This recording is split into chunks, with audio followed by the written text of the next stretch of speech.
And yes, and I think that is it. You've got all your bits and bobs. It's better to have too many props than too few, because it is a very quiet practice.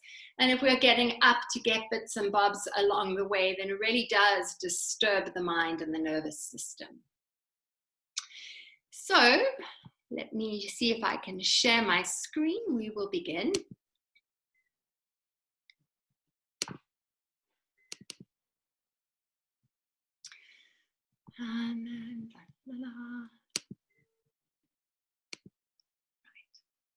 So, restorative yoga.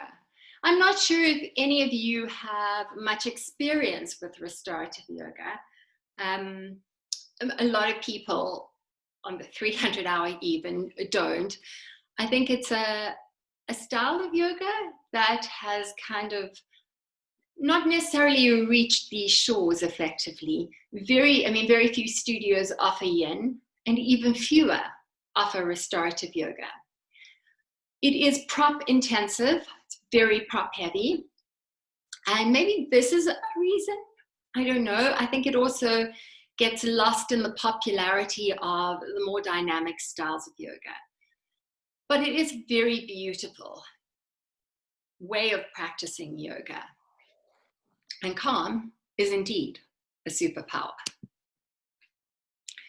So we live these crazy lives, as we know, as all of us know. It's go, go, go, go, go. Judith Lazater, who we will talk about in a moment or two, she reckons that the way we practice yoga is reflective of our collective neuroses, insofar as everything is about intensity and dynamism and power, and if you don't feel it, you're not doing it, no pain, no gain. And this is kind of the antithesis of that. This is about counteracting the fast-paced existence, about counterbalancing our constant array of stress. And I mean, stress on its own is not really problematic, right? It's part of life.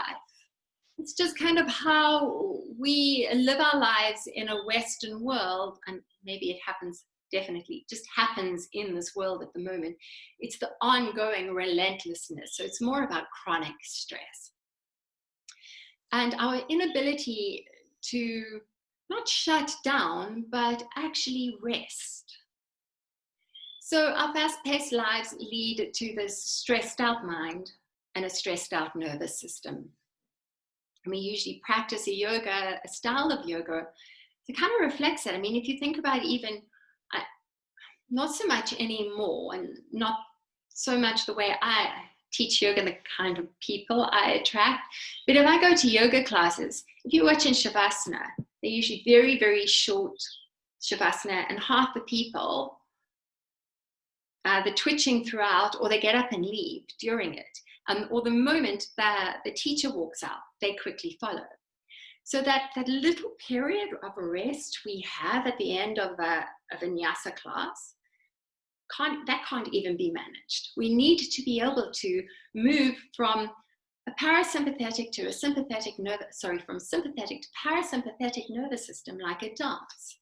It's important that we are able to come into a state of rest. So we live in this constant state of overstimulation. And particularly like now with these things, television, it is non-stop. There's so little time for switching off.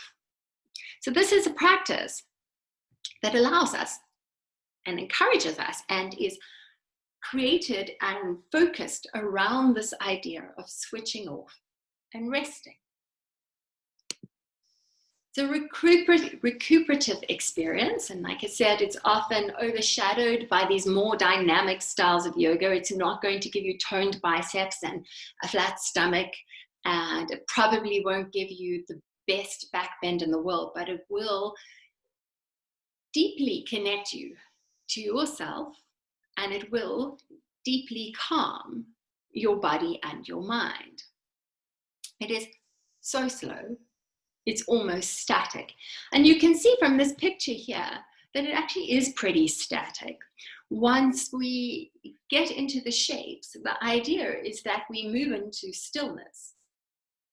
And unlike yin, we're not seeking sensation. So in yin, we would like there to be an area of sensation, an area of awareness and anchoring, but that is part of the purpose of the practice, is to work on these connective tissues. In restorative yoga, it really is about connecting to the more subtle. So we never ever invite end range of motion, same within yin. We looking to almost quite firmly back off from anything that resembles end range of motion. So it becomes very much about an inward view and a sort of a growing awareness of yourself in this shape, with supports underneath you that keeps you in this place of deep comfort. And that's the other difference between yin and restorative. Yin, while it's relaxing, and it does certainly work on that rest and digest part of the nervous system, it's not always comfortable. In restorative yoga, we're looking for optimal comfort all of the time. If your body isn't comfortable, your mind is going to spend the entire 5, 10, 15, 20 minutes going, oh, my arm's really irritated, oh, geez, there's that pull in my leg. So it's optimal comfort. The idea is that we create this support from the ground up that can hold the body peacefully in sort of gold standard of comfort. And there's something quite beautiful about being fully supported. So it offers support, full support, not, well, no, completely and utterly supported. And often what happens within this style of yoga is you get people going to sleep. So there are ways and means around that. Judith Lazarter will just tell you that you need more sleep if that is happening. But the idea is that within this practice that becomes very mindful, you also enter into a state of rest and digest, where your heart rate, your respiratory rate, your blood pressure, all kind of comes down. And in so doing, this can really help your immune system. When we are working in some sympathetic overdrive, in that fight and that flight, that move, that go, it doesn't give our biology time to enter into rest and digest. It doesn't, which means that we're inhibiting our ability to digest food, to assimilate oxygen, to have gentler, or rather not gentler, but parasympathetic neurotransmitters active.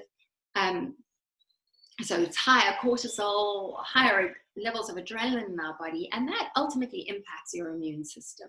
So while our society is all about filling up every single moment of our lives, our biology requires us to rest and back off and switch off so that it can recover and recuperate and restore. So part of restorative yoga, we seek to balance the autonomic nervous system. It stimulates the parasympathetic nervous system. We spoke about this, I think, in meditation and in yin yoga, how the autonomic nervous system functions. In terms of, we have the sympathetic and the parasympathetic. They are structural branches, well, functional branches of our autonomic nervous system. And the sympathetic is the fight or flight, and the parasympathetic is the rest and digest. And we need both of these systems, the accelerator and the brake, to work optimally so we can come to a standstill and then quickly accelerate. So the sympathetic nervous system is about alertness, it's about problem solving, it's about getting up and going in the morning. The parasympathetic nervous system is about tissue regeneration, it's about digestion, it's about reproduction, and it's also about sort of emotional regulation. It's about being able to start to be with ourselves so that we are better able to harness our own emotions and create responses versus reactions. One is fast, the other is just a bit slower. So one inhibits the other. When the sympathetic drive gets to a point of too great an acceleration, we want to be able to press the brake.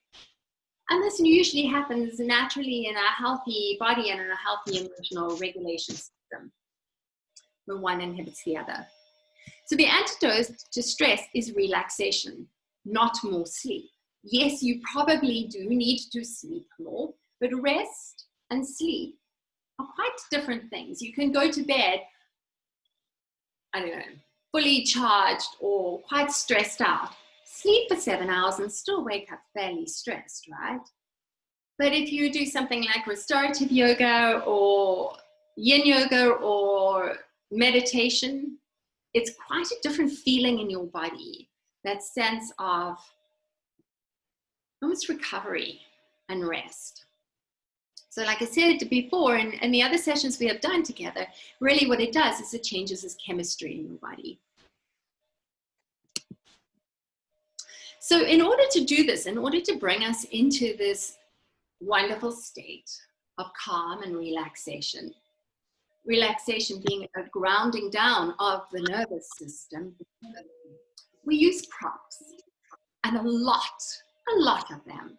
You can see from this picture here that there's a fair number. I mean, she's got 1, 2, 3 bolsters, 3 blocks, a blanket, 2 blankets, and she should probably have another blanket over her. From a psychological point of view, there's something quite beautiful about these supports and being held. It just allows us to really rest. Imagine that when you're going to sleep, if there's something lumpy in your bed or something bothersome in the bed, you kind of need to iron it out and get the pillow in the exact same, right position before you can go to sleep, before you're comfortable enough to go to sleep. We don't want to go to sleep in restorative yoga. If you do fall asleep, it just simply means you have fallen asleep. There is no greater meaning to it. Possibly you should get more sleep. But we want to allow the person from a nervous system point of view to feel fully held. So this is the magic of restorative yoga. It's an art and it's a science. There is a growing body of research to support it. It is an art to know when to help or how to help people prop their basic props. Bear in mind, your body is different to mine and you are each different to each other. So that is another caveat I would like to add at this point, lest I forget later.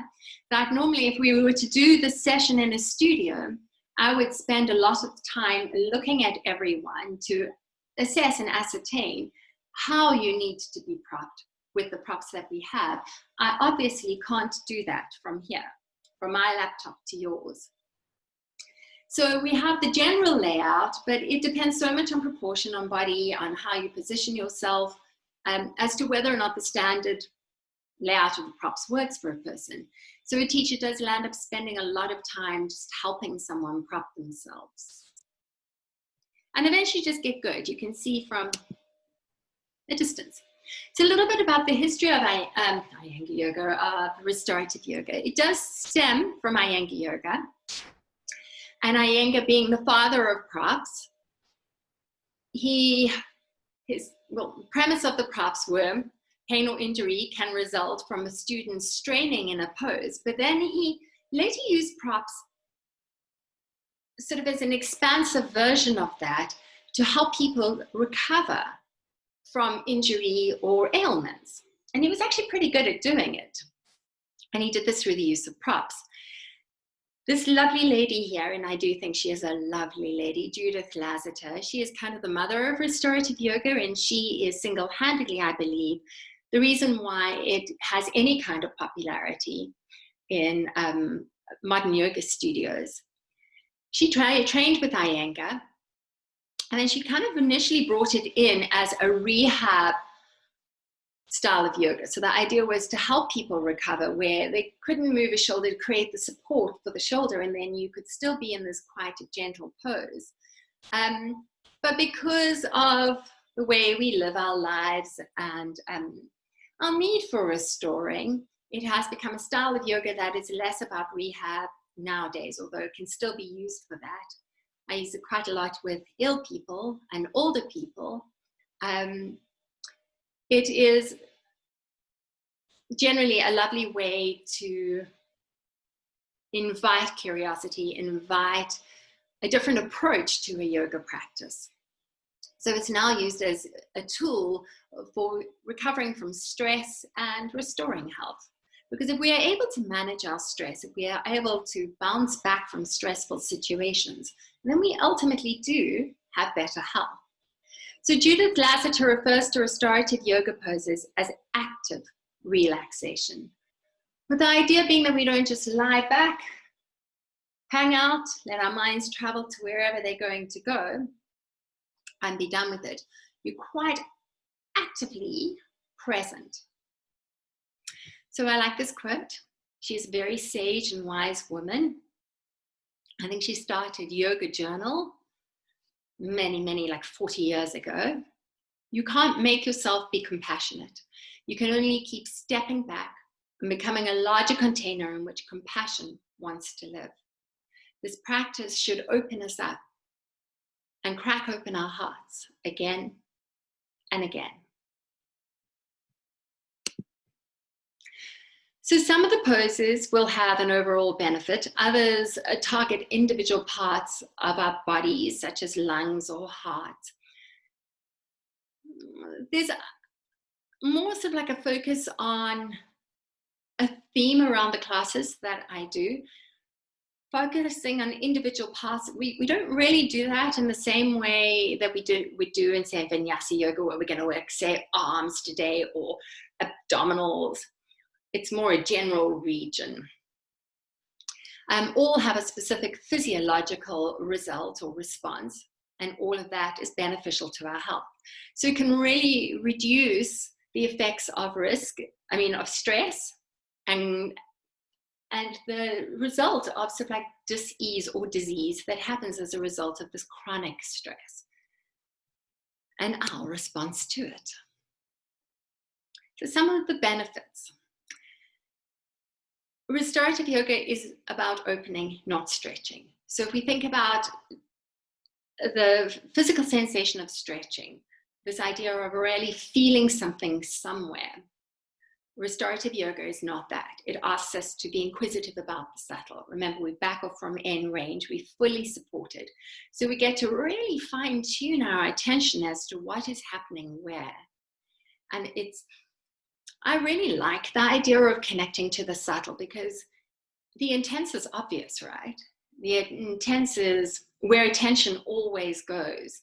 And I liken it often to, when we think about our lives, we think about those those milestones, not gallstones, those milestone moments, the time when we got a car, when we moved house, when we met our girlfriend, when we had a child, the holiday I had. And all it does is give us sort of like pinpoints between large spaces of time. When we think about the conversations we have, the smiles we have, what happened today in greater detail, that's the meaty part. But that's the more subtle part in between those two big points in time. And that's when real life happens, right? So when we get involved in the subtle effects of shapes and yoga and our nervous system, when we fine-tune awareness, we're tuning into those in-between points, the real story within our bodies, the real stories within our mind in present moment. We're retraining so many of our systems, particularly our nervous system. So it asks us to be present and curious right here, right now. And instead of looking for the intensity, we get to look at the whole story, the in-between moments. So this way we achieve more opening in parts of our selves, both physically, emotionally, and mentally, by softening, relaxing, and paying attention. And because we can, in this way, get mind and body on board in a relaxed manner, we can start to create space in ourselves and tune into that space physically, emotionally, and mentally. And I really like this quote: "You can only lose what you cling to." So it enhances flexibility. It does. subtly, gently, and consistently. It also always, you're not ever going to injure yourself in restorative yoga because it is so supportive and because you are never reaching that place of intensity. So that flexibility is such safe, gradual, gentle flexibility. It deeply relaxes the body. It is a wonderful antidote to stress. It helps us to create stillness in our minds, or at least calm them down a little. It supports our immune system function, soothes the nervous system, helps to regulate our blood pressure because our nervous system is calmer, enhances our overall sense of well-being, and can help support recovery from illness. Props. All the props in all the world. It is hugely prop intensive. So yin yoga you could do quite happily without props. It is better to have them, but they are not absolutely necessary. Restorative yoga, they are absolutely necessary. You cannot do restorative yoga without the props. In the few yoga studios that I have done restorative yoga at, they kind of do cheats restorative yoga because there isn't that availability of props.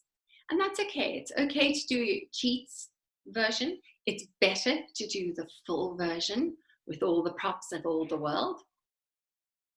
And so because we're trying to really encourage the body to relax, you can relax when there is a sense of safety. Our bodies are wired, our minds are wired for safety. So by creating this optimal state of comfort, you can tell the nervous system it's all right to relax, you are safe. Little caveat here, I would like to add that if you type in restorative yoga, it usually comes up for anxiety. And while I think it can be incredibly useful for low-level anxiety, low-level depression, I think it's a very hard thing for people to do with anxiety disorders and depressive disorders, or if they are not able to regulate well. To ask somebody to sit quietly and still, no matter how much support they have, for 5 to 20 minutes is a big ask. But there are ways of working up to it. So most of our postures are adapted from supine or seated. You can, though, theoretically, take any posture and adapt it. I've done warrior 2, warrior 3, but we do it on the floor with a whole bucket load of props. But mostly, even though there's a wide range, we mostly land up using the same sort of odd 20. So we have a huge use of blocks, bolsters, blankets, sandbags, eye bags. You can even use straps. The idea is that we eliminate strain, and because of all this propping, teachers tend to be really busy. So what to expect? Again, it is not a heat generating practice. So if you're going to teach this in winter, you would want to keep the room warm. And on cooler days, you would definitely want to keep people, at least keep their socks on. When we go into a stage of rest and digest, our core body temperature drops quite substantially. And if you do a proper restorative class where postures are held for a while and you have a really long shavasana, you'll find that core body temperature drops quite radically. So we use multiple props, loads and loads of them, and lots of blankets over the body, particularly on cooler days. And the postures are held for anything from 5 to 20 minutes. Today we're going to work with 5 minutes. You can hold them a little shorter. We prefer longer.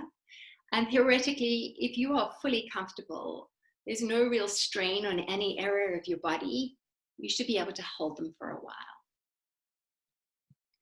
So that is, like I said, it was a quick 101 explanation. I'm going to stop the share. I'm just going to ask everyone if there are any questions. Have a couple of minutes for questions. I know it was a very breezy presentation, just so that we can have a bit of time for a practice. I'm going to see if I can remember how to unmute everyone, although I do think you guys actually have to unmute yourselves. Does anybody have any questions? Okay, Rosalia? Yeah. Yes. So this is sort of a personal question just because I'm going to go through it, but in general for other people as well. Because you said in one of the slides that you can use it for illnesses, but what about sort of recovery from operations? Yes. Yeah, so how would you sort of, yeah. Of course, it depends on the posture, it depends on the person, it depends on very many things. But broadly speaking, yes, it's a beautiful style of yoga to use for recovery from operations, illness, various kinds. A lot of the work that I have done with this is with people who have been quite ill, as I said. And yeah, absolutely, it's hugely adaptive. Does that answer sort of question? Sorry. The other thing that I also wanted to ask was, you mentioned that it helps with like digestion. So people that maybe have like IBS or something like that, they'd probably benefit from this quite well. Absolutely. Remembering that the reason why it helps with digestion is not because of any particular shape. Yes, things like twist theoretically would, and this is the same caveat applies as to any style of yoga. If you are going to help people with certain ailments, you need to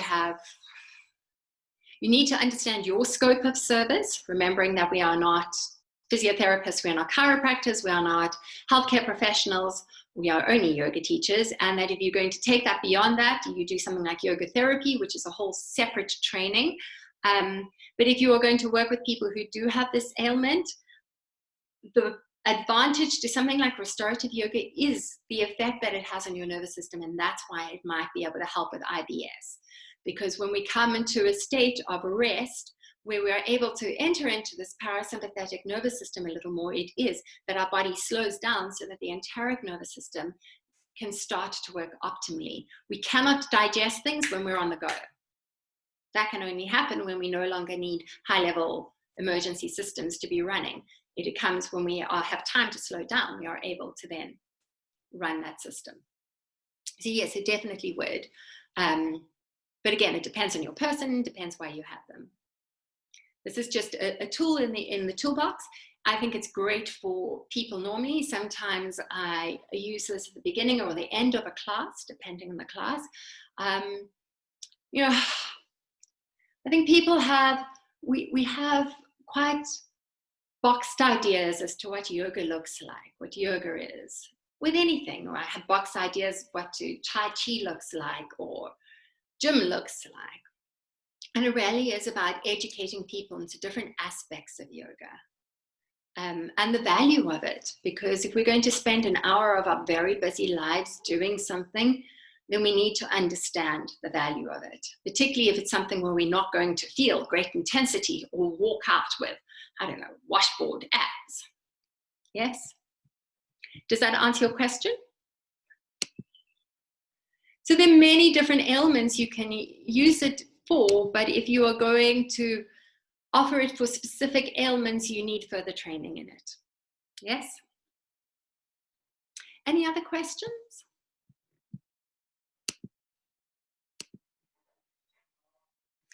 Okay. I'm just making sure I haven't missed anything.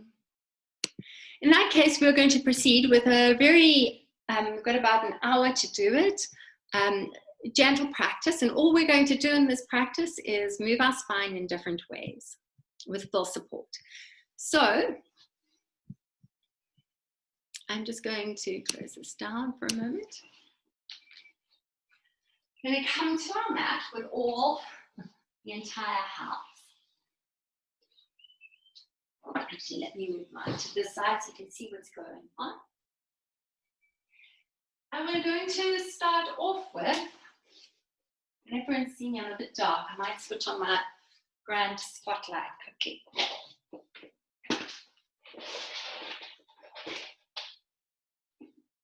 A little bit better. So we're going to start off with a restorative version of Balasana, or child's pose.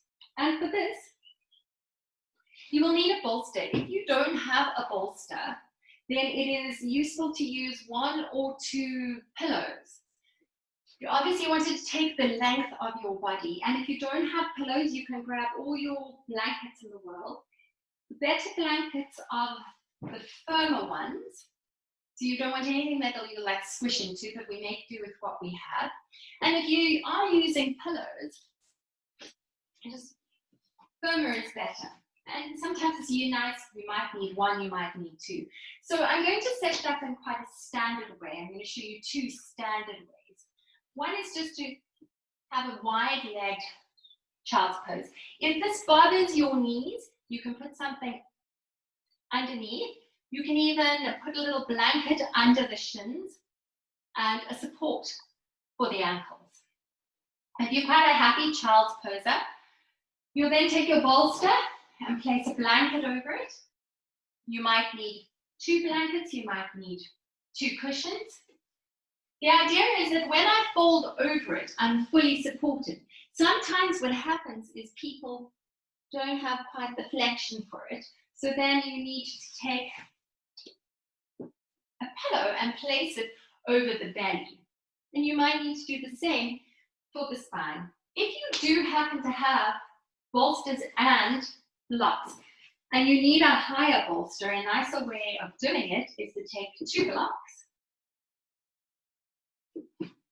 place your bolster over it, snuggle it in towards the groin. You can use a blanket too. I just recommend blankets. It makes for a comfier surface. And then lying yourself down. And your neck can be in any position that allows for comfort. Sometimes when we do it this way, we also need support for the arms. Like I said, it's quite hard for me to be able to see you guys. So make sure right from the outset that you feel comfortable. Make sure the neck is well supported, that the belly is supported, and that it's not going to aggravate knees. Because if it's going to start off feeling uncomfortable 5 minutes in, it's going to feel quite undoable. And then once you have laid yourself over, I'm going to get a better view of everyone. See that you can really rest into the support. And you can have 2, 3, 5 pillows. It doesn't much matter.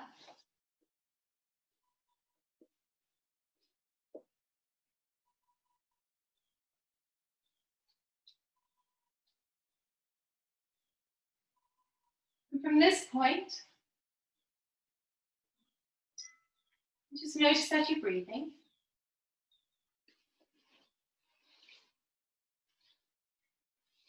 And take a moment to really acknowledge the support beneath you.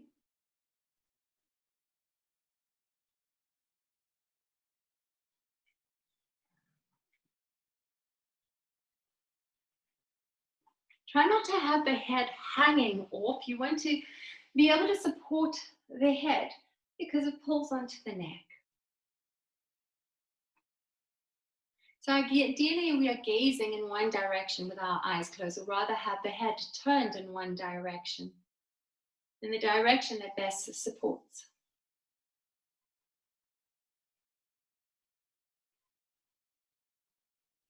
And the breath is soft.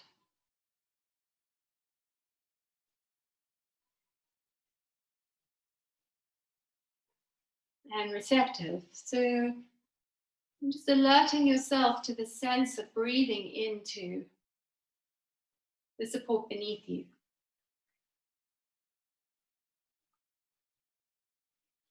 Without shifting or changing breath.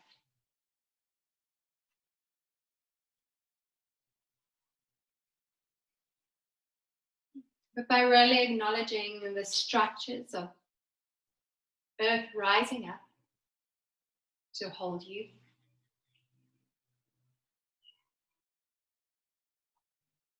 Finding the gentle relationship between breath, support, and body. Just noticing what happens as you breathe.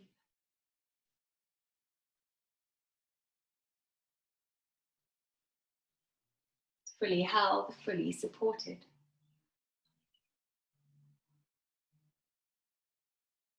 So we're starting to trace the ebb and flow of your own breath.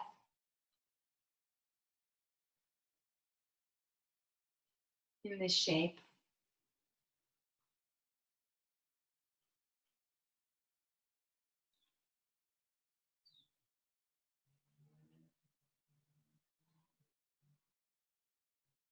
And equally tracing the ebb and flow of your own mind stream, of your own thoughts. So without really shifting or changing anything, just noticing, being that quiet observer.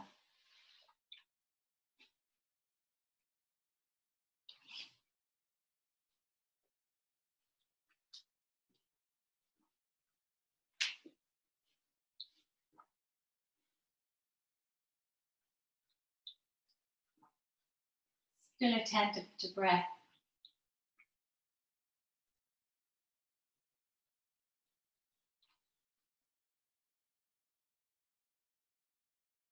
So right from the outset, we start to attune our attention to what is, to right here, right now.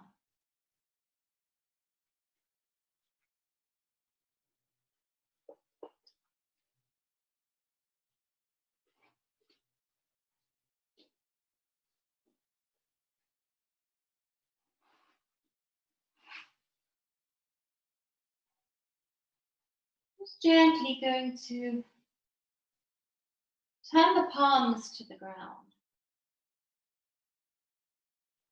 Take a couple of deeper breaths, still allowing the breath to be very soft and receptive. So without being forceful.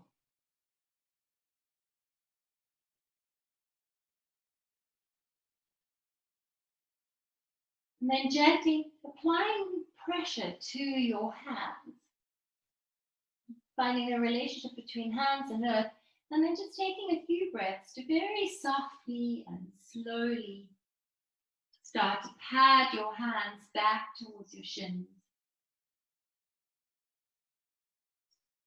Until eventually the spine starts to stack. Come all the way up. So from here you can just use your hands for support. We're going to come to a cross-leg position just for a moment. Just pausing to notice. So you might want to take the bolster off the blocks. You may need the blocks. You may need just one block. We're going to move this into a twist. It might be useful to have an extra blanket. I know I like an extra blanket. And again, we want to make sure that the head is supported. So sometimes that means a pillow. We're going to bend the knees and bring your pillows or your blocks or your bolsters so that you're quite close to the hip. But you want to sit slightly forward so that there is space between the back of the hip, or the sit bones, and the outside edge of the bolster. I like to come a little more forward. You're going to land your hands into the bolster, help twist the chest around so that you can lay your chest down onto the support. Your hands will come either side, and for some of us, having a support like a block or a bolster underneath the arms is a really lovely way of doing it. If you find you sliding off, you probably need to lift the ground a little higher towards you, which usually means we need additional blankets. Sometimes the sliding off requires a block underneath the top. So by sometimes just angling it, we can allow for a better rotation. If your neck allows it, You can complete the twist by gazing in the opposite direction, but remember here, we are looking for comfort. And when we are cranking our necks round, in order to complete a twist, we are doing ourselves a bit of a disservice. Cranking your neck around for 10, 15 seconds might be okay for you, but 5 minutes, probably not. So right from the outset, choose to tune in authentically, choose to pay proper attention to how it feels right here, right now in your supported shape. Note that you are comfortable so that you can be quite peaceful.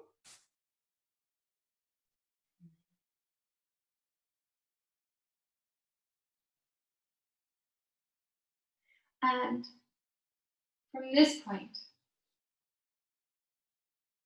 there's a softening.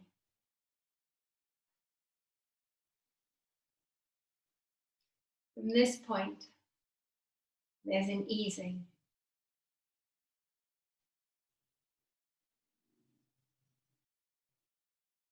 Letting go.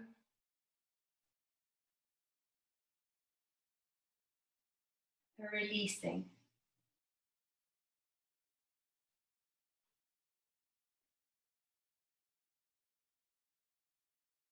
Feel that with each out breath, you can just let go a little more.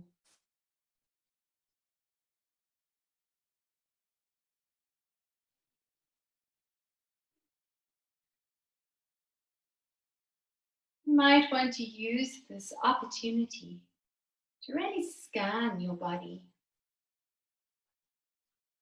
from the crown of your head to your toes, from your shoulders to your fingers, the back of you, the sides of you, and the front of you. And as you do this, notice the parts of you that subtly hold you together, that subtly grip, that subtly tense. And for a few breaths, send your awareness to each and every part where you find this tension. Really will it and encourage these spaces to release. Give yourself permission to let go. You are held. You are supported. There is no need to hang on.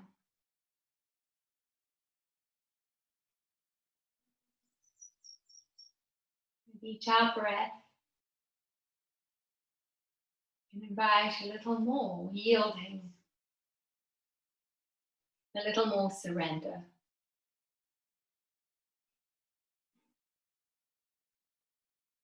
With each in-breath, a little more curiosity.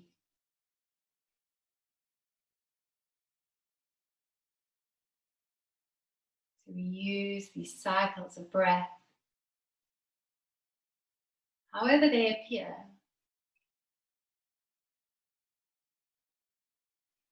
to encourage noticing, but equally to encourage letting go.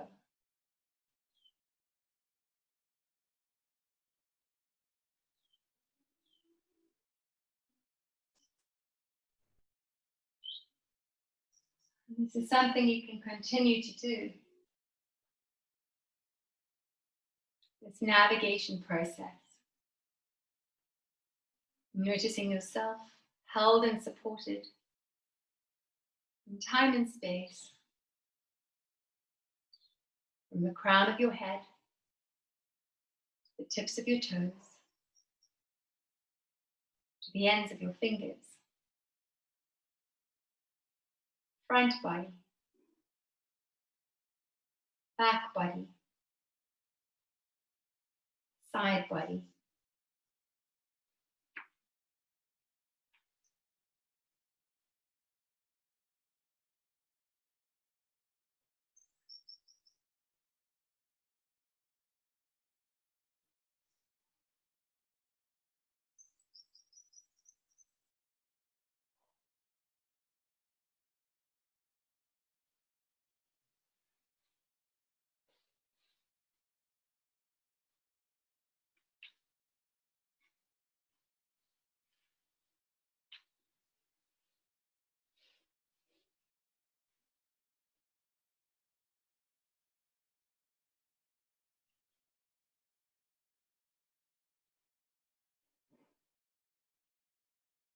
And once again, we'll take a few deeper breaths.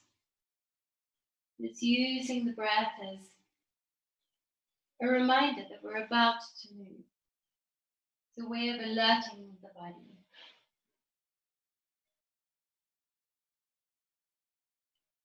And then pressing the hands into the earth and slowly using the arms to lift you up, really slowly, breath by breath. So you start to notice those in-between transitions. And gently walk yourself up. Pause at the top.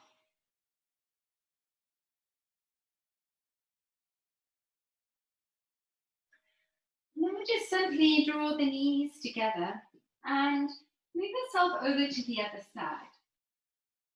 So if you did find yourself rolling off, I would encourage you to lift the bolsters up a little by placing something underneath them.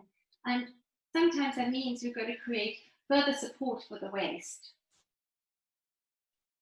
The other thing is, if you're cold, please put a blanket over yourself once you have made your way onto the support. So that would simply look like that. Remembering to slide the hips so you're at least in the center of your bolster before you lay yourself down, and then a gentle twisting towards the bolster. And when you're down, you just gather the blankets up.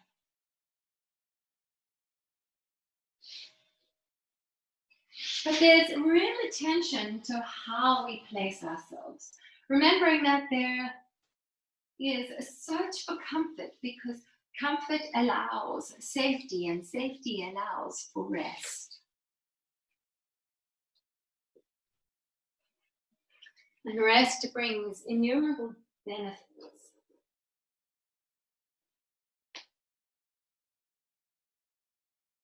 So even in the placement process, be curious, how does this feel?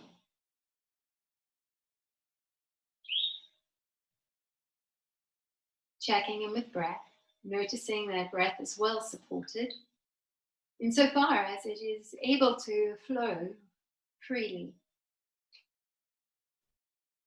And sometimes by reflecting on the breath, we can notice this subtle act of gripping.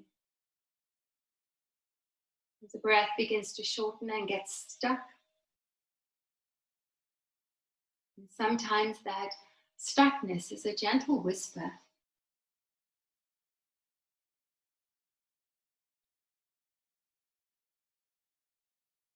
So in this shape on this side, tune in.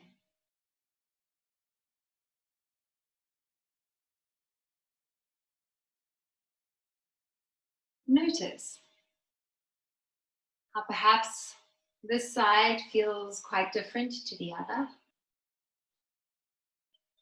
Just allow yourself a curiosity about that.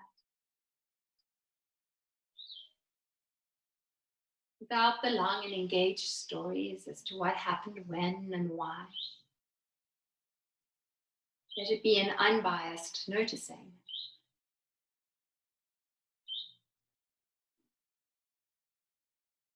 And clocking in the sense of the shape, the side here today. So we have a reference point for each time you visit it.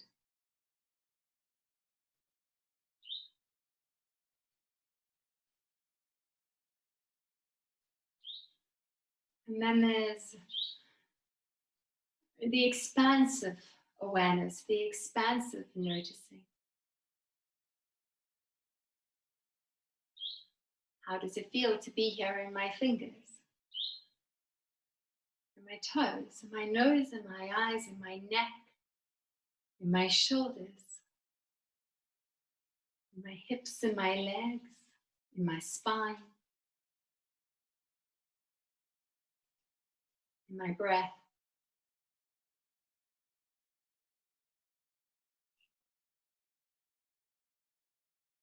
And scanning each part of you.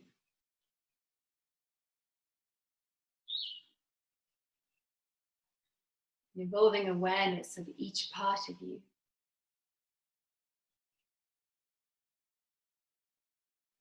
Noticing those slightly tighter spaces. And allowing a release, a letting go.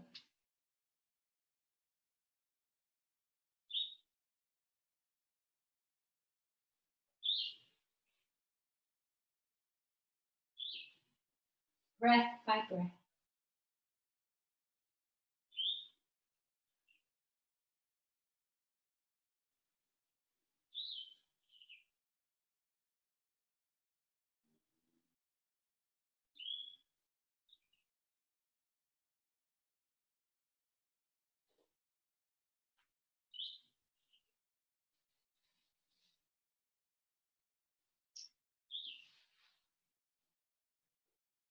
And beginning to deepen the breath subtly,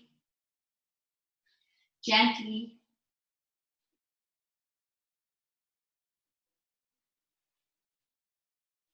And finding that relationship of hands to earth.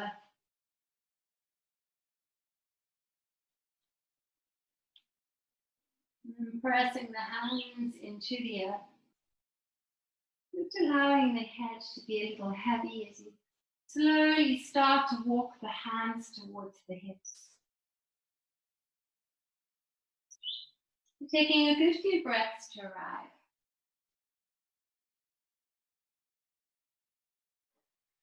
And then at the top, you can simply find a cross-legged position. Or extend the legs out if they feel they need a break. We're going to move into a side stretch. And for this, put the bolster lengthways. You can also use a blanket, and sometimes it's actually preferable to use a blanket or two here. Depends on your proportions. Sometimes the bolster is too wide or too short for your waist. And if you are going to use a blanket, you can actually just mold it into a sausage shape. And you can use two blankets if you feel that's not high enough. So that would replace my bolster. If you have one of these, a circular bolster, they can be really great. It depends on the height of your bolster or your sausage. So I'm going to replace with a bolster. You're also going to need a block, maybe two. And sometimes I like to use a pillow over my block. And then it's also nice to have the blanket at hand if you are indeed vaguely cold. So whether you've got your sausage or your pillows or your blankets or your bolster, you start off with kind of in the middle of the bolster with the hips at the bolster. You can think about really lengthening the waist over your support.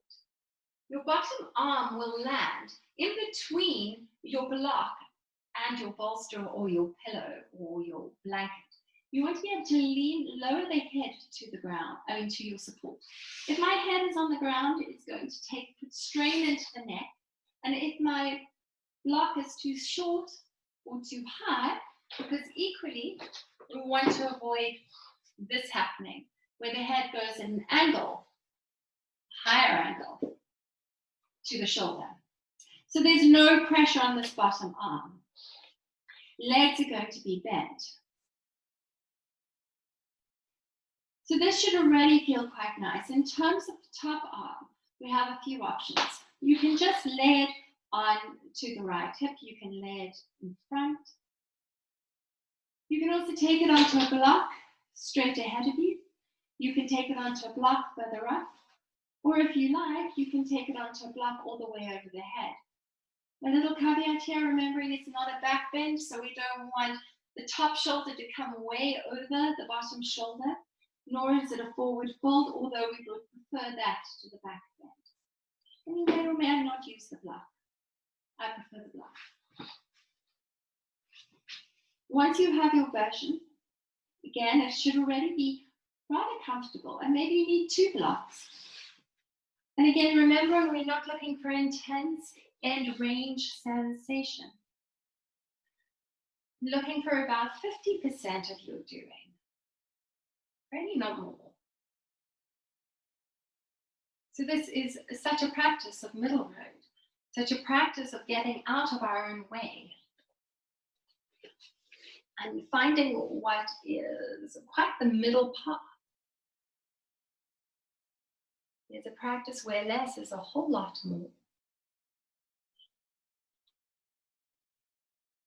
Start really thinking from the inside out.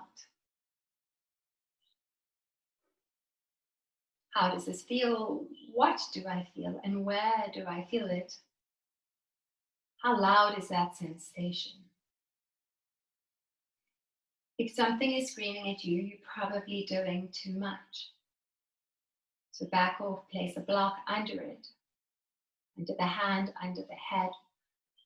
Sometimes having a block between the legs can help wonderfully, or a blanket or a bolster.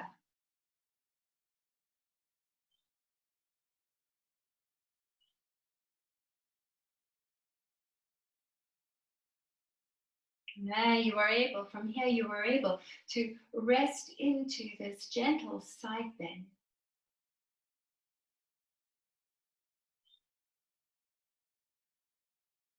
So it's a nice way of supporting the spine as you expand into the top side of the body, the gentle compression into the bottom.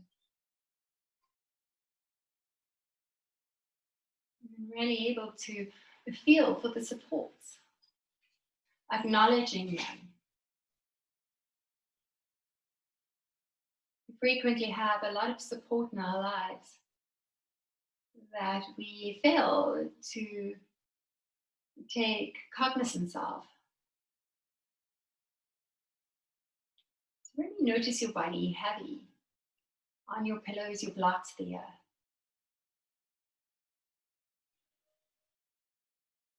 And then notice yourself.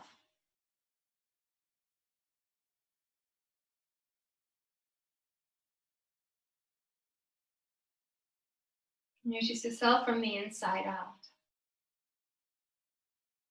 It's like the edges of your being have been erased. So you no longer have an outline.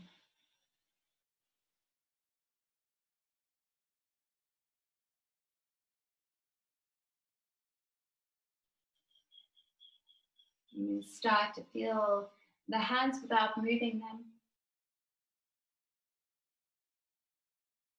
And that aliveness of hand to elbow, elbow to shoulder, shoulder to rib cage, rib cage to hip,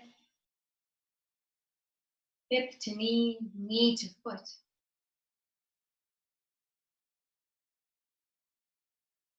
First the top side, then the bottom side. And the front line of your body, and the back line of your body.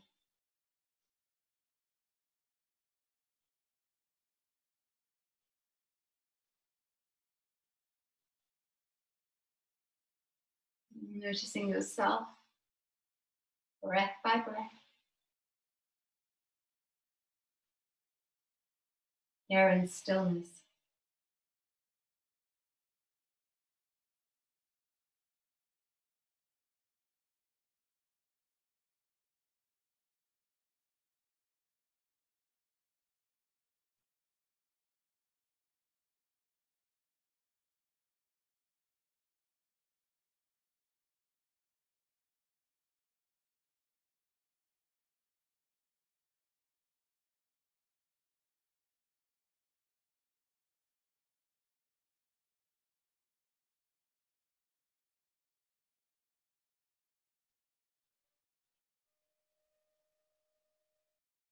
Really be quite immersed in this experience of inward knowing, of inward discovery.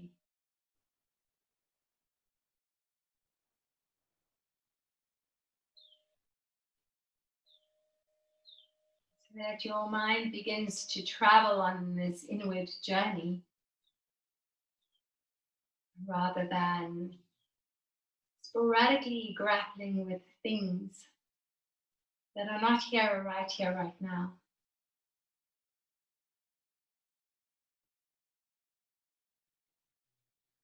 It is the nature of our mind to wander. It's gently coercing it back.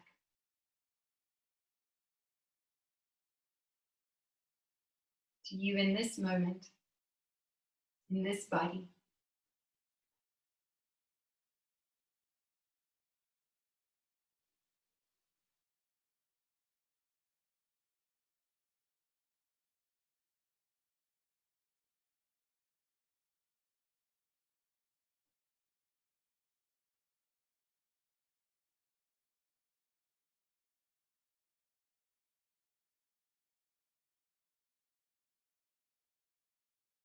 And so begin to gently deepen the breath. And again, in a very soft way. It's more like you're just noticing that your inhale could be a little deeper and your exhale could be a little longer. So an expansive version of your own natural breathing. And in this way, just alerting yourself to movement that is to follow. If the arm is over your head, you're simply going to slide back to resting on its own hip. Just taking a few breaths in this shape.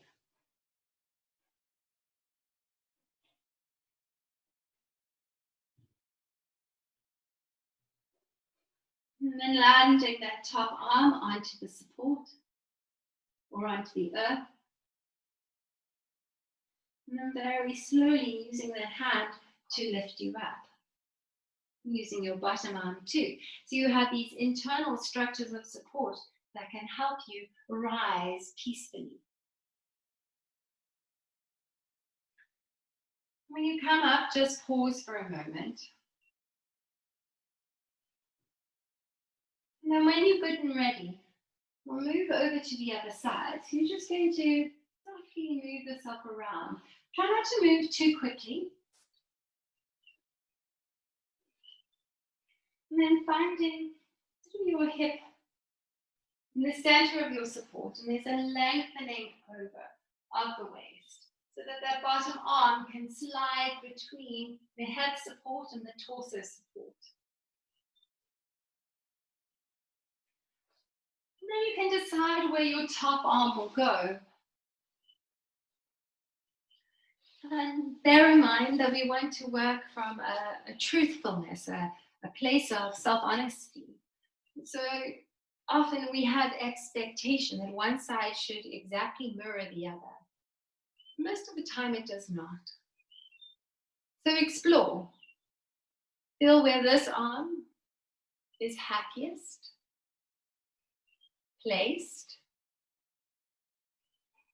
And rather than just going to that place, maybe take a moment or two to explore those in-between destinations, those in-between junctions. And then make an informed decision rather than a preempted one.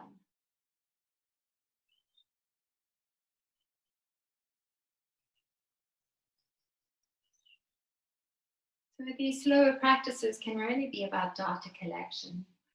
It can really be about the noticing, gathering of information, without really needing to make sense of it, just so much noticing.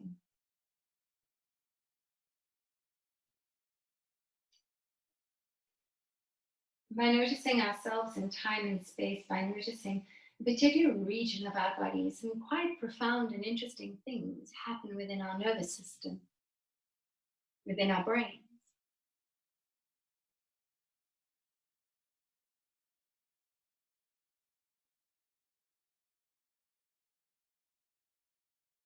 So notice yourself.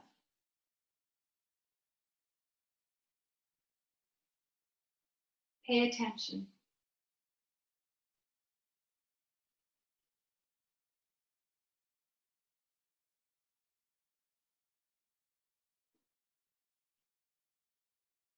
Notice almost every inch.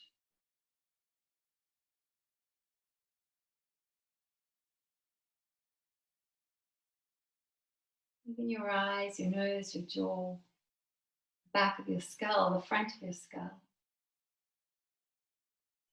Crevices around the shoulder, into the armpit, regardless of the shape or reach of the arm.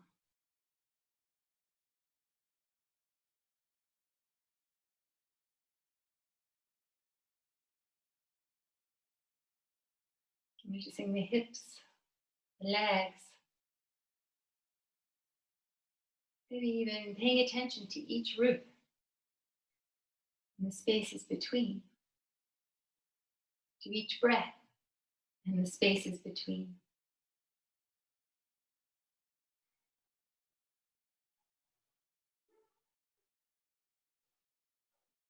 This way you can really help your own brain focus in, help your own mind stream, thoughts, focus inward.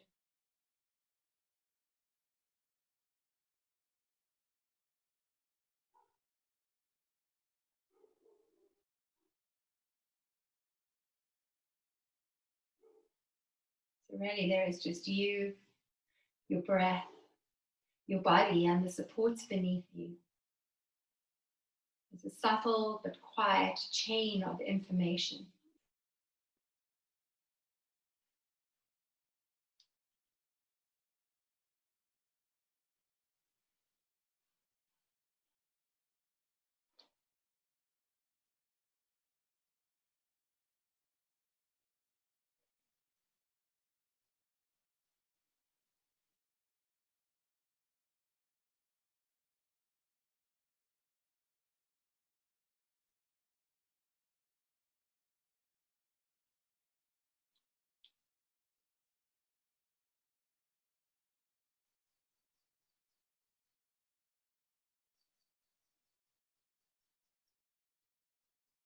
Because you are so well held,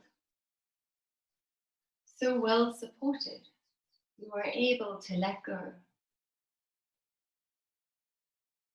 to release, to surrender.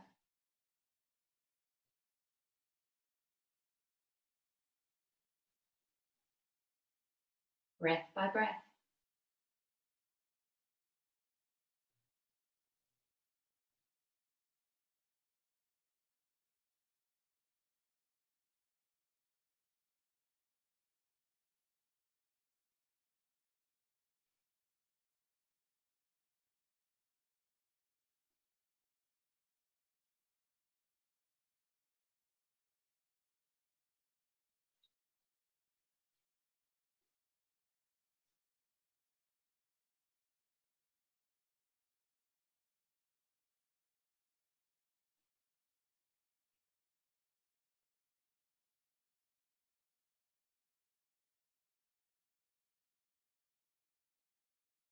Really tracing the breath from the inside out.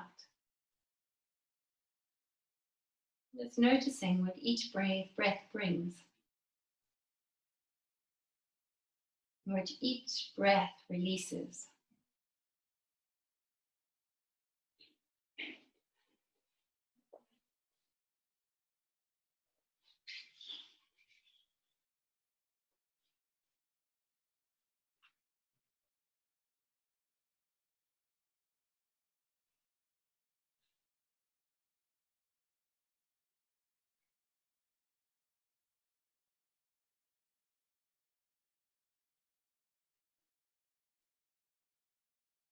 Just gently starting to breathe a little deeper, soft and subtle.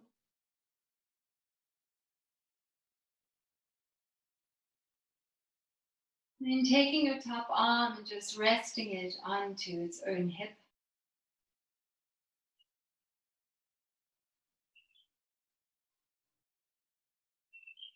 Just pausing in this shape.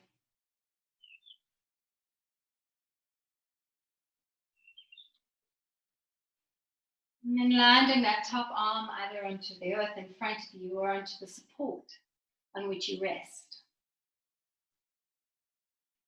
And then very slowly begin to press yourself up. Just noticing each breath, each gentle movement, and how these internal structures of support can help maneuver you.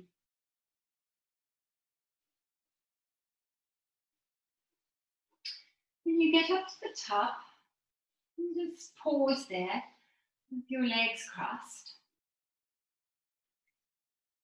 So once again, you can use a bolster. I prefer to use a blanket. I'm going to take a blanket and roll it up. If you want more, you can double your blanket. You can use a thicker blanket. You can also use a circular bolster. That can be really nice. Before we place that blanket down, I'd like you to take another blanket, place it onto, it's not such a well folded blanket. The blankets do need to be well folded because otherwise they have edges and creases. And we just want to create a support for the head. So I am going to not place it that way, I'm going to place it that way, so that the whole of my shoulders, the tips of my shoulders, the top tips can lie on it. And then I will take a blanket and just fold it over, create a little bit more elevation. I'm going to take this bolster or blanket or cushion and I'm going to place it underneath the bottom tips of the shoulders.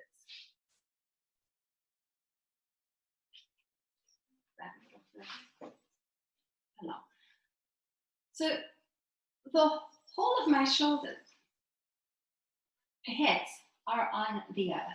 So the tops of the shoulders, and if you can imagine sort of almost where the backs, that little ridge at the back of your shoulders, you want that still supported. And then a slight elevation to the head.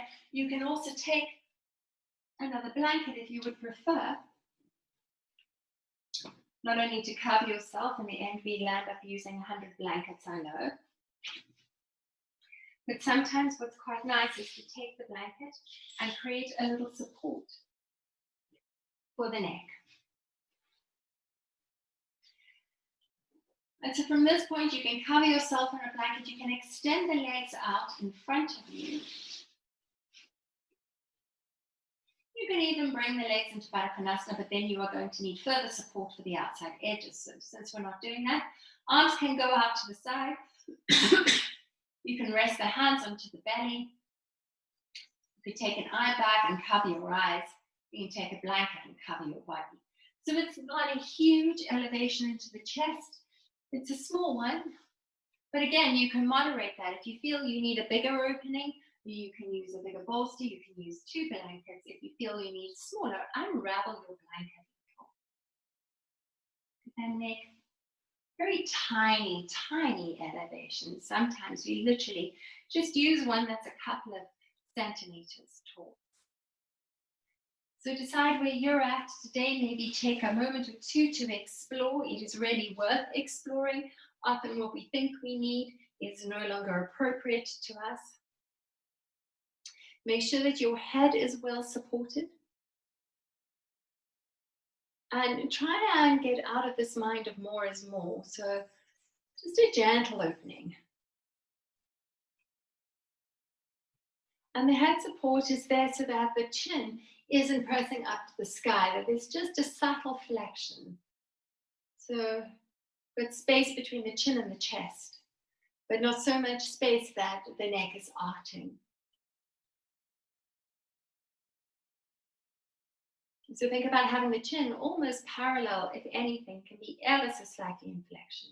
And once you have your perfect shape, and it is perfect only for right here, right now, and you feel well supported, Do a quick scan. Ask yourself, could you be more comfortable? If the answer is yes, adapt.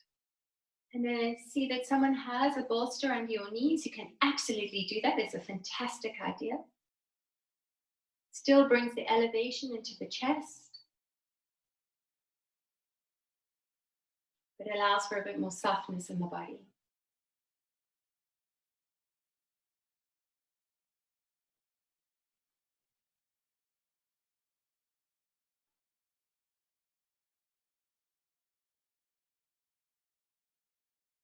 And finding that you can completely be.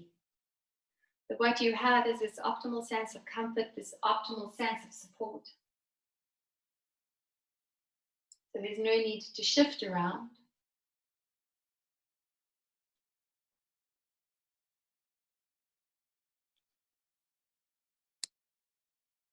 And then we return to that sense of being.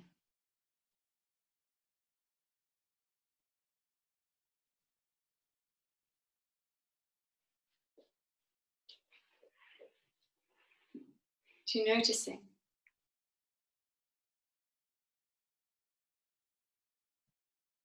From the inside out.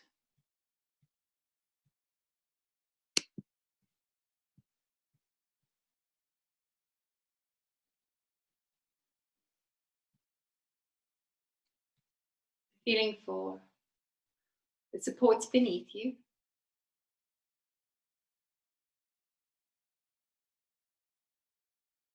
The sense of being held.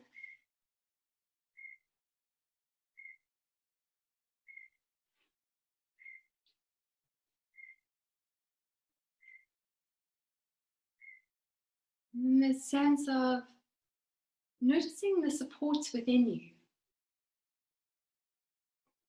So subtle things like bones and muscles and breath.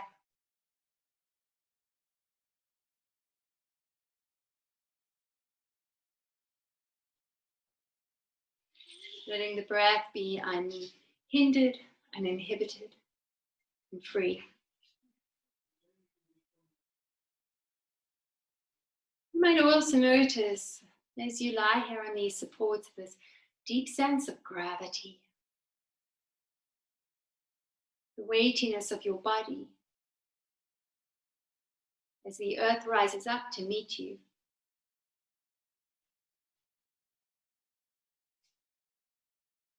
And the freedom of your breath as it just flows evenly. Each in-breath is like a navigator of information. Each out-breath, the tool for release and let go.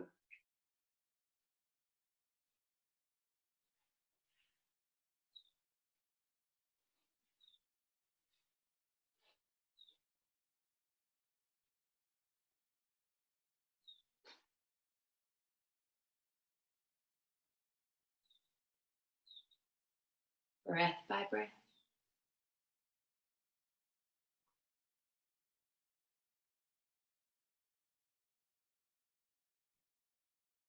Moment by moment.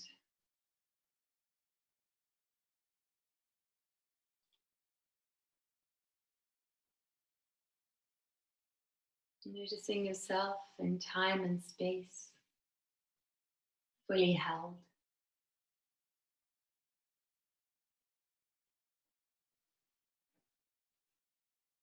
At ease.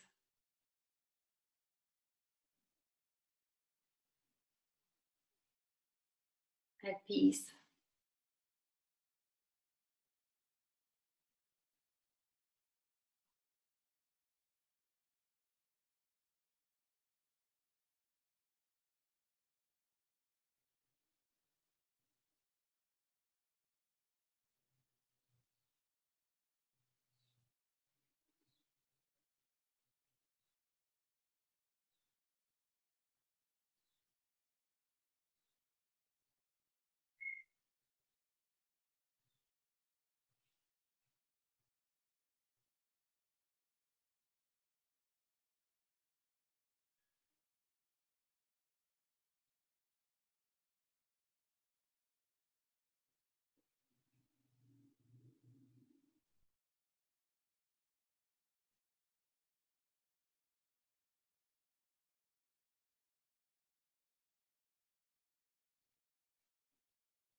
Really notice your body in stillness.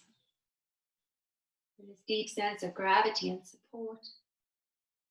Notice how the whole of you responds to the stillness.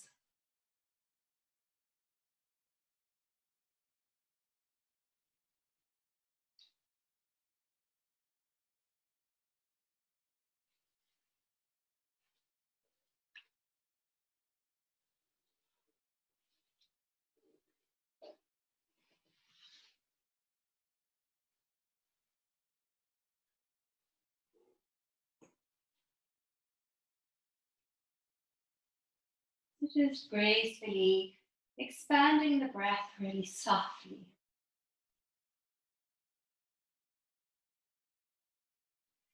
If your arms are out to the side, just gather them in. If your legs are extended, please bend them up. So if you have a bolster underneath your knees, you might just want to land the feet onto the bolster, otherwise onto the earth. Take a few breaths here.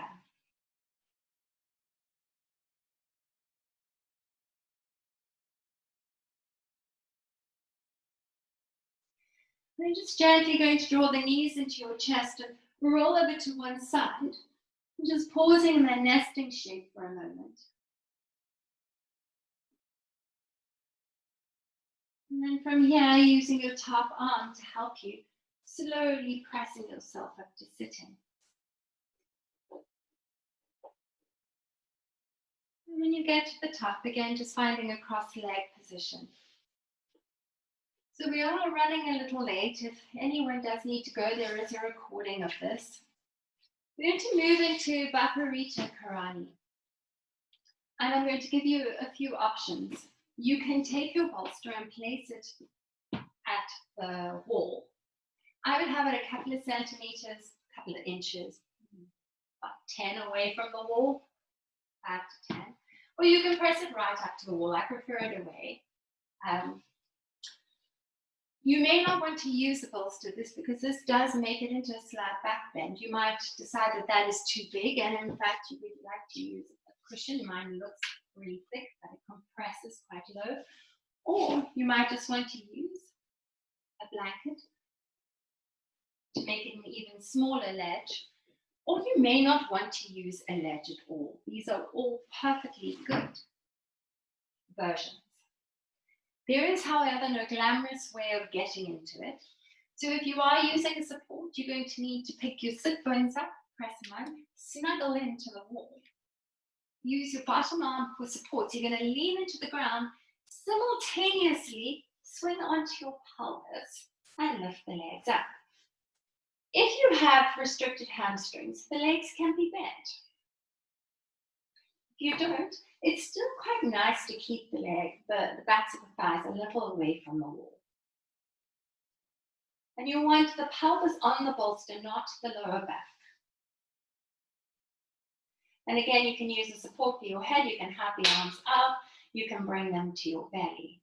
If at any point this becomes too much, you're more than welcome to bend the legs. Just bend the legs for today and gather them in. We will be here only for 5 minutes. So decide what is good for you. And again, sometimes we have these ideas in our minds, and when we get there, we decide it is not appropriate for our bodies today. Bear in mind, each day brings different gifts. You might want to cover yourself with a blanket and even place an eye bag on your eyes. Sometimes the legs get a little bit chilly, so you have to wrap a blanket over them too. And particularly at this point in the practice. It's lovely. I'm watching people lasso blankets over their legs. Well done. So again, you need to feel a certain level of comfort at this point. Because if it's not good now, it certainly won't be good in a few minutes' time.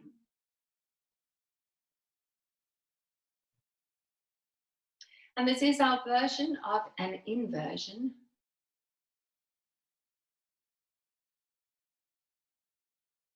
And particularly if you have your pelvis on a bolster, it'll be a little back bend too, but it's not necessary.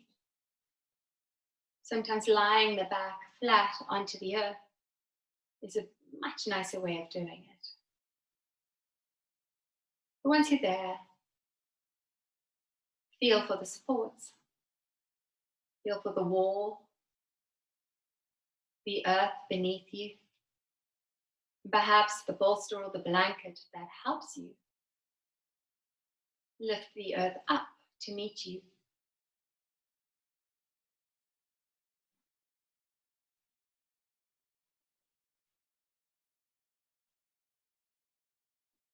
It is surely going to be the case that the legs will grab your attention. By all means, notice them. Particularly now, in the early stages of this shape. But as we go,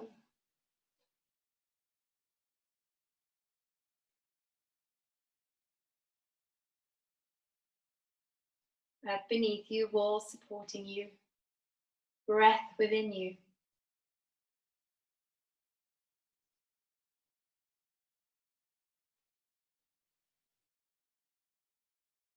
Feeling for this shape from the inside out.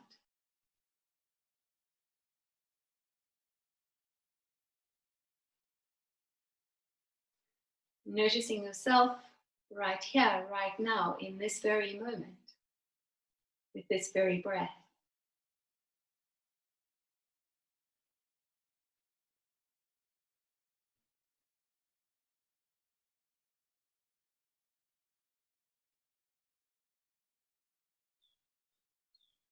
Letting go.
Take a couple of deeper breaths.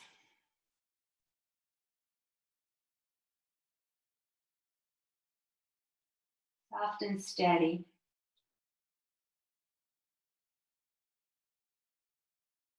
Simply bend the knees. And still keep the feet on the wall.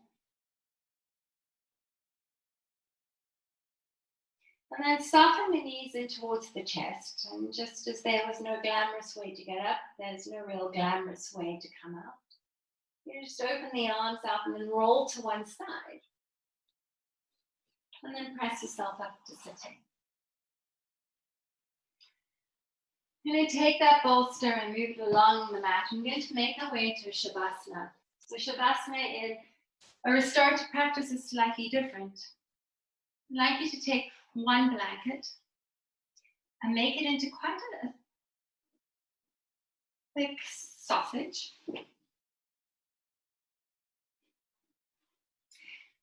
So if you're using two blankets instead of a bolster, you need one blanket to be thicker than the other in terms of the sausage size.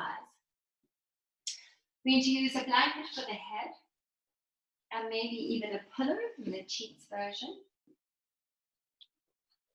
In fact, I'm going to use two blankets.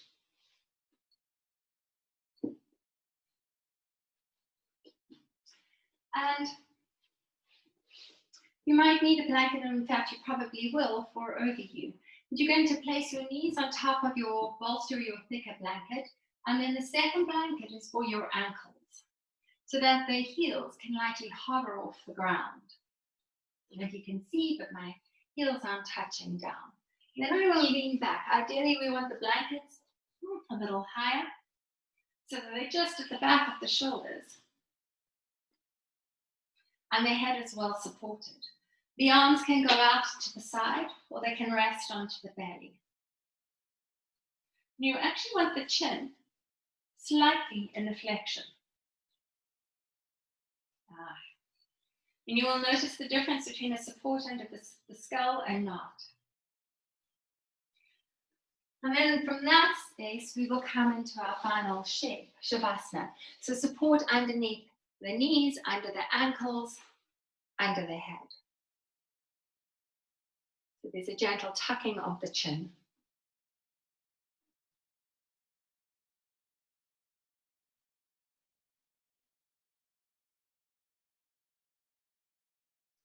And preferably a blanket over you unless you are in warmer climes.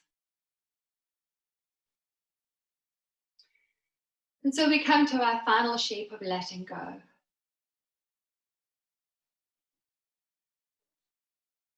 Resting fully into the earth. Really notice the earth beneath you, the air around you, and the sky above you. And finally, the breath within you.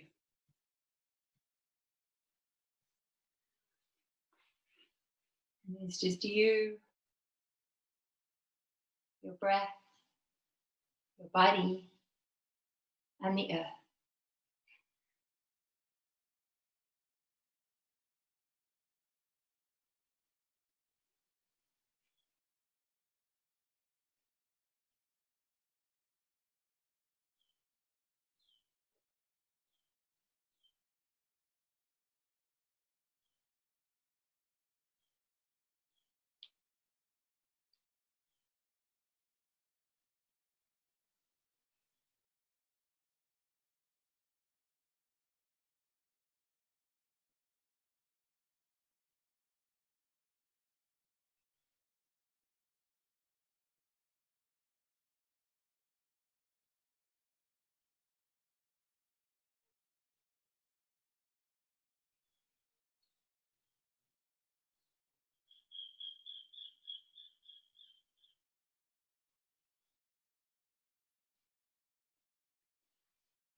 Please start to deepen your breath. Take a few deeper inhales, followed by really soft and steady exhales.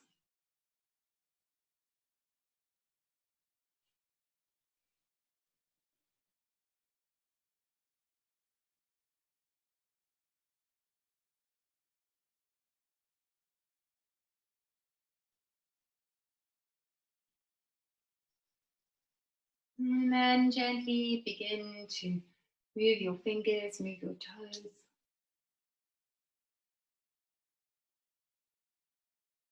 You can bend the knees so that the feet land on whatever support there is underneath the knees.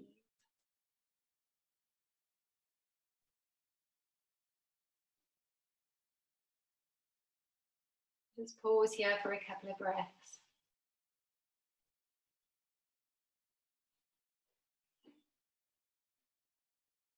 And then draw the knees into your chest. And gently roll over to one side, remembering to support your neck in a nesting position. Just pausing here. Take a moment to honor yourself, to honor this practice, to honor each other. Very gently pressing yourself up to sitting.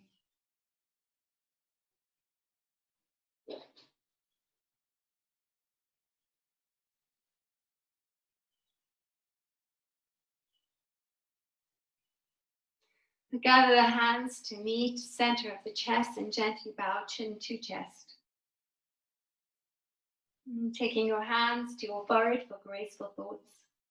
Hands to your mouth for considered words. Hands to your heart for a compassionate heart. And then bow to yourself. Bowing to the teacher within. Namaste.